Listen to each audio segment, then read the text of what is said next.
Thank you very much, Induji, for your kind cooperation.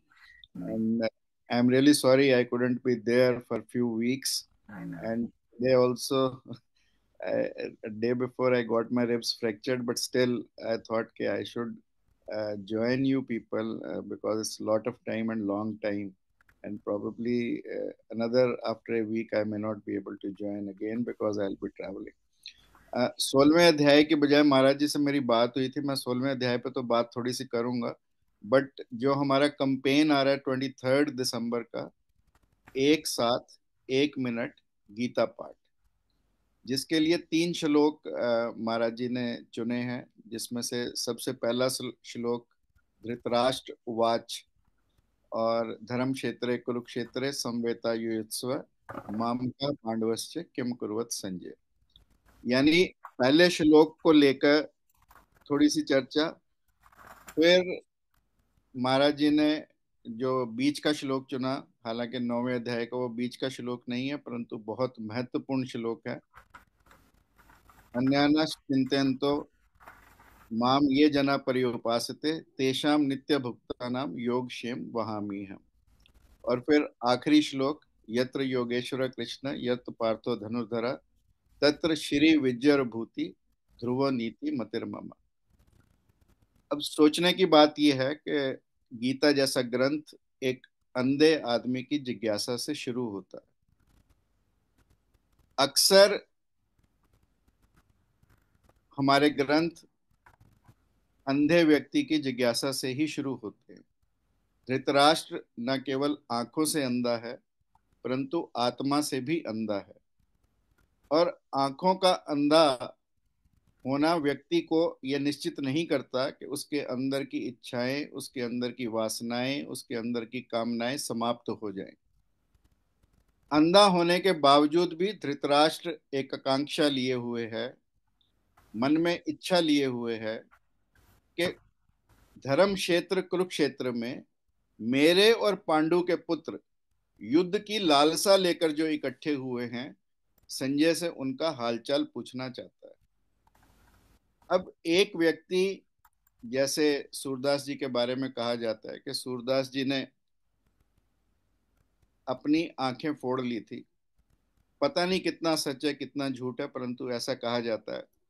और कहा यह भी जाता है कि भगवान के स्वरूप को एक बार देखा तो उसको वो कैद करना चाहते थे, इसलिए उन्होंने अपनी आंखें फोड़ ली। परंतु ऐसा भी कहा जाता है कि जब व्यक्ति आंखों से अंधा हो जाता है परंतु यदि आत्मा से वो जागृत है तो निश्चित रूप से उसके अंदर की जागृति जो चर्म चक्षु है उनसे महत्वपूर्ण अंतर चक्षु होते हैं, और सूरदास की अंतर चक्षु जागृत थे, इसीलिए वो भगवान के सामने, उनकी मूर्ति के सामने बैठकर उनका रोज एक नया पद भगवान के सामने बैठकर उनके नए श्रृंगार का लिखते थे।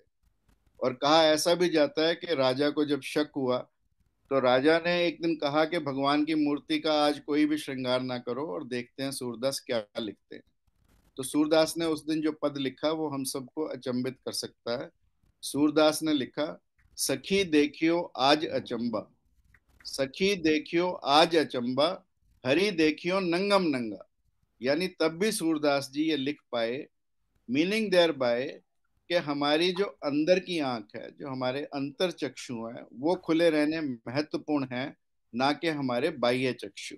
और धृतराष्ट्र के तो बाह्य ही नहीं थे, अंत भी नहीं थे, दोनों ही नहीं थे। और ऐसे व्यक्ति की संतति भी अंधी ही होगी, क्योंकि धृतराष्ट्र जैसा धृतराष्ट्र का व्यवहार था वैसे ही उसके पुत्र भी व्यवहार कर रहे थे, उसकी संतति भी अंधे की तरह ही व्यवहार कर रही थी। और यदि ऐसा ना होता तो शायद महाभारत नहीं भी होता। फिर धर्म क्षेत्र कुरुक्षेत्र को महाराज जी अक्सर हम सबको ऐसे एक्सप्लेन करते हैं कि क्षेत्रे क्षेत्रे धर्मम कुरु। आप जिस भी क्षेत्र में हैं धर्म को आगे रखकर अपने कार्य को करें। और माम का पांडवस्य यानी तेरे और मेरे की प्रवृत्ति हमारे अंदर नहीं होनी चाहिए, और तेरे और मेरे को हटाकर हम की बात कर कर, like it's a journey from you and mind to ours, it should be ours, कि हम सब मिलकर एक काम करें, तेरे मेरे की भावना को समाप्त करके हम अपने जीवन में आगे बढ़े। और यदि हम ऐसा करते हैं तो भगवान 9वें श्लोक में ये गारंटी देते हैं कि योग क्षेम वहामी है। जो लोग अनन्य भाव से मेरा चिंतन करते हैं, मेरी उपासना करते हैं, उनका जो उनके पास है उसकी तो मैं रक्षा करता ही करता हूं, परंतु जिस चीज की भी वो इच्छा करते हैं उनको भी मैं पूर्ण करता हूं। यानी जो उनके पास है उसकी सुरक्षा, और जो उनको चाहिए उसकी guarantee. So therefore the God in the middle of this gives us A guarantee that तुम अनन्य भाव से यदि मेरा चिंतन करोगे, मेरी भक्ति में तल्लीन रहोगे, तो निश्चित रूप से मैं तुम्हारी हर तरह की जरूरतों को पूरा करूंगा, आवश्यकताओं को पूरा करूंगा। और जब ये गारंटी हमें भगवान देते हैं तो हमें चिंता करने का कोई कारण भी नहीं रह जाता। और इसलिए ये महत्वपूर्ण है। और आप सब लोग तो भगवान की भक्ति में लगे ही हैं, इसलिए भगवान आप सब लोगों की मनोकामना, आप सब लोगों की इच्छाएं, आप सब लोगों की आकांक्षाएं पूर्ण करेंगे। और आपके पास जो कुछ भी है उसका भी सुरक्षा भगवान, अच्छा स्वास्थ्य, अच्छी प्रकृति आपको देने की कृपा करेंगे। और जब अंत में आते हैं तो भगवान कहते हैं यत्र योगेश्वरो कृष्ण यत्र पार्थ धनुर्धर, जहां योगेश्वर कृष्ण का वास है और जहां पर अर्जुन जैसा धनुर्धर है, वहां पर 4 M, 4 M's are always there. The first M three, of course the money, and it is mammoth money which you get from Lakshmi. Then Vijay, yani victory, that means mission is accomplished. Whatever you want in life, that mission is accomplished. And then Vibhuti, yani extraordinary powers, the might he gives you. And then morality, Dhruva Niti, yani Niti is morality. So God gives you 4 M's. If you have, you get money, you get might, and you get morality. And with these three things, of course, you get the fourth one, that is, you are able to accomplish the mission of your life. So mission is accomplished if you get all these three things. So therefore it is so very important कि इन 3 श्लोकों का गुरु जी ने चयन किया और हम सबको ये आदेश दिया, हम सबको ये आज्ञा दी, और हम सबको ये कहा भी कि हम सब इन 3 श्लोकों का एक साथ सभी पूरे विश्व में, ये एक वैश्विक आह्वान है। ये कोई सिर्फ जियो गीता तक सीमित नहीं है। जियो गीता के बाहर all schools, all colleges, all universities, all countries, they should participate in this. And Guruji for the last 1 month is trying hard. 29th November को formally we had launched this in Vigyan Bhavan, where RSS chief Shri Mohan Bhagwat ji was also there, and विश्व हिंदू परिषद के आलोक जी भी वहीं पर थे, स्वामी अवधेशानंद जी वहीं पर थे, परमात्मानंद जी वहीं पर थे, और बड़े मीडिया के चैनल्स और सिलेक्टेड 1300 लोगों की गैदरिंग जितनी विज्ञान भवन में आ सकती है वहां पर थी। और सब लोगों ने ये संकल्प लिया कि इस वैश्विक आह्वान को हम सब आगे बढ़ाएंगे। और मेरा ये मानना है कि आप सब लोग तो पहले से ही लगे हैं, और भी जहां जहां आप लोगों के संपर्क है वहां पर इस आह्वान के निमित्त कार्य करेंगे।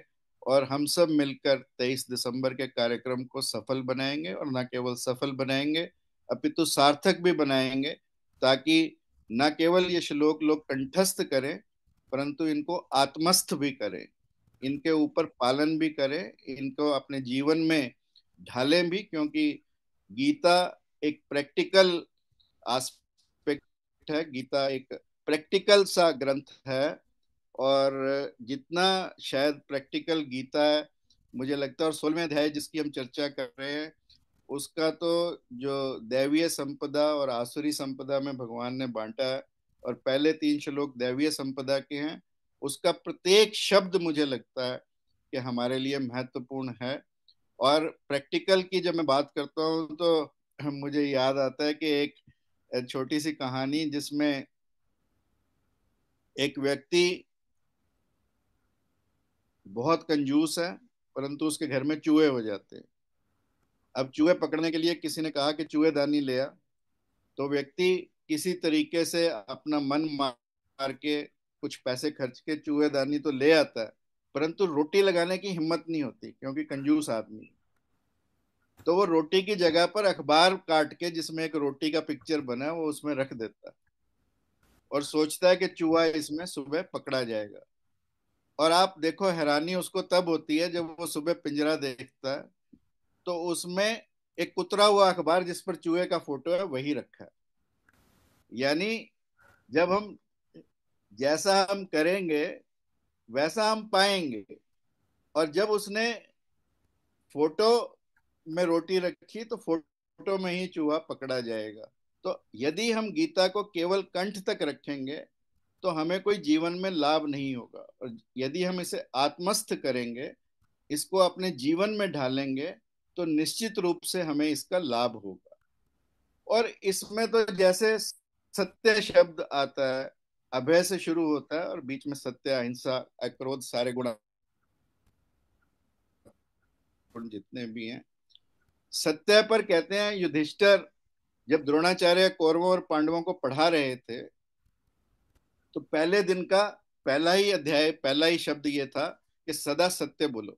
और अगले दिन गुरुजी ने उनसे सुनने के लिए कहा और अगले दिन पूछा सबसे कि कल मैंने क्या पढ़ाया था। सबने जवाब दिया तुरंत कि सदा सत्य बोलो, परंतु युधिष्ठिर नहीं बोला। गुरुजी को गुस्सा आया और द्रोणाचार्य ने उसकी पिटाई भी की और उन्होंने कहा कि एक ही तो शब्द है, सदा सत्य बोलो, तेरे को ये भी याद नहीं हुआ? तू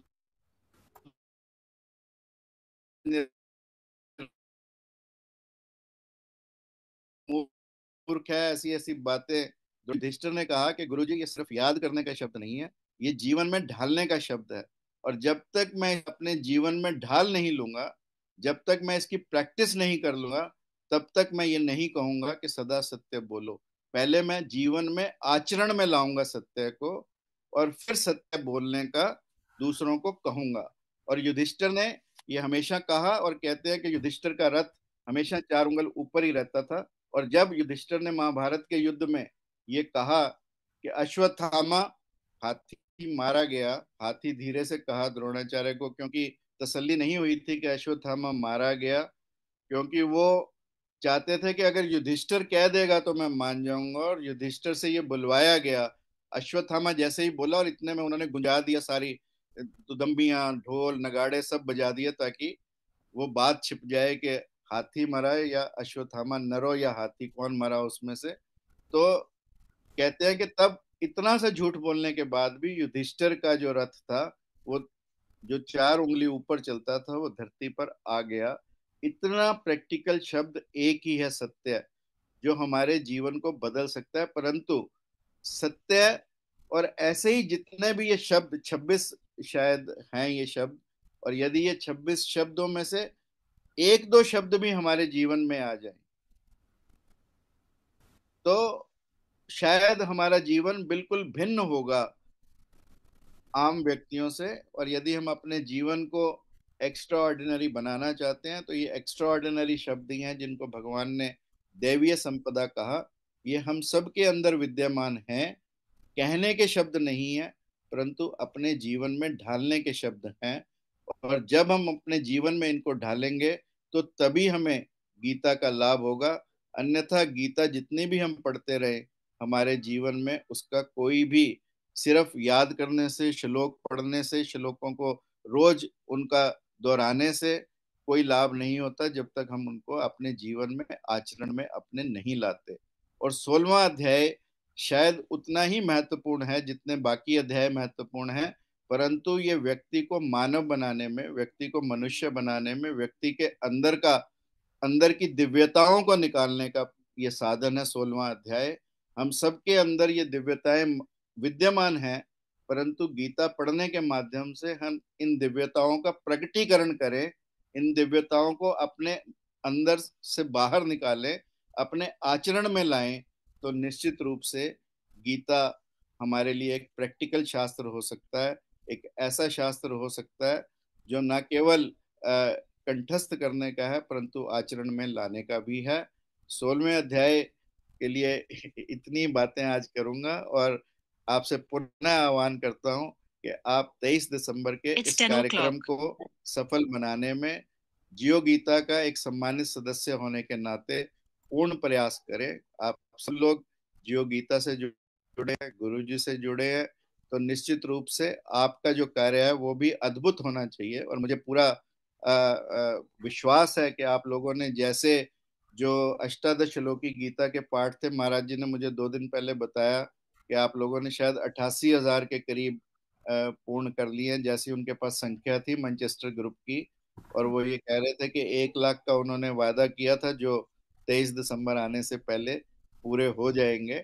और हम सब आश्वस्त हैं, हमें पूरा विश्वास है कि आपका जो ग्रुप है वो ऐसा ग्रुप है जो कंठस्थ नहीं है, जिन जो आत्मस्थ है, जो अपने अंदर स्थित हैं, जो आत्मस्थित लोग हैं, और जो निश्चित रूप से अपने अंदर की क्रांति लिए हुए हैं और जियो गीता से तन मन धन से जुड़े हैं।